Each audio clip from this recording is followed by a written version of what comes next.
ನಾ ದೂರು ನೀಡಿದ್ದು ದಲಿತರ ಪರವಾಗಿ, ಸಾರ್ವಜನಿಕರ ಪರವಾಗಿ ನಾ ದೂರು ನೀಡಿದ್ದು ಸತ್ಯ. ಯಾವ ದುಗುಂಡಿ ಕ್ಷೇತ್ರದಿಂದ ಎಂದಿದ್ರೆ ತಾವು ಜಿಲ್ಲಾ ಪಂಚಾಯತ್ ಯಾವ ಕ್ಷೇತ್ರದಿಂದ ಆಕಾಂಕ್ಷಿ ಇದ್ದೀರಿ? ಹುಮನಾಬಾದ್ ತಾಲೂಕಿನ ರಿಸರ್ವ್ ಕಾನ್ಸ್ಟಿಟ್ಯೂನ್ಸಿ ನಾನು ಆಕಾಂಕ್ಷಿ ಇದ್ದೀನಿ.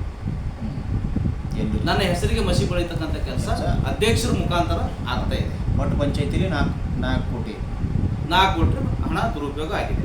ಅದು ಇವ್ರ ಅವಧಿಯಲ್ಲಿ ನಾಗರಾಜ್ ಕಾಮಗಾರಿಗಳೇ ಇಲ್ಲ. ನಾಗರಾಜ್ ಅವರು 70% ಕಾಮಗಾರಿಗಳು ಇಲ್ಲ, 30% ಅಷ್ಟೇ ಇದೆ. ಮತ್ತು ರಾಜ್ಯದ ಜಿಲ್ಲಾ ಪಂಚಾಯತಿ ಅಧಿಕಾರಿಗಳೆಲ್ಲ ಬಂದು ಭೇಟಿ ಕೊಟ್ಟು ಪರಿಶೀಲನೆ ಮಾಡಿದ್ದಿಲ್ಲ? ಇಲ್ಲ, ಪರಿಶೀಲನೆ ಯಾವುದೂ ಆಗಿಲ್ಲ. ಅವೆಲ್ಲ ಸುಳ್ಳು. ಅಧಿಕಾರಿಗಳು ಭೇಟಿ ಇವಾಗ ಅಧಿಕಾರಿಗಳು ಭೇಟಿ ಕೊಟ್ಟಿಲ್ಲ. ಅವರೆಲ್ಲ ಅಲ್ಲೇ ಕುಂತೆಲ್ಲ ಮುಗಿಸ್ಕೊಂಡು ಹೋಗಿದ್ದಾರೆ. ಅದು ನಾವು ಎಲ್ಲಿ ಕುಂತು ಮಾಡ್ಕೊಂಡ್ರೆ ತಾಲೂಕಾ ಪಂಚಾಯತಿ ಎಲ್ಲರೂ ಅದು ಇನ್ವಾಲ್ವ್ ಇದ್ದಾರೆ. ಅಧಿಕಾರಿಗಳು ಸರ್ 100%. ಆ ಸ್ಥಳ ಪರಿಶೀಲನೆ ಮಾಡಿ ಹೋಗಿ ಒಂದು ಉದಾಹರಣೆ ಹೇಳ್ತೀನಿ. ನಾನು ರೆಕಾರ್ಡ್ ಆಗಲಿ, ನಮ್ಮ ಶೆಟ್ಗಾರ್ ಬಸಪ್ಪ ಹೊಲ ಹತ್ತಿರ 3 ಲಕ್ಷದ 3 ರೋಡಿವೆ, ಏನೋ ಕಚ್ಚಾ ರಸ್ತೆಗಳು. ಅಲ್ಲಿ ಒಂದು ಇಲ್ಲಿ ನೀವು ನೋಡ್ಕೊಂಡು ಬರ್ರಿ, 9 ಲಕ್ಷ ರೂಪಾಯಿ ಸೀದಾ. ಅಲ್ಲಿ ಏನೂ ಇಲ್ಲ, ಕಲ್ಲಿಲ್ಲ, ಮಣ್ಣಿಲ್ಲ.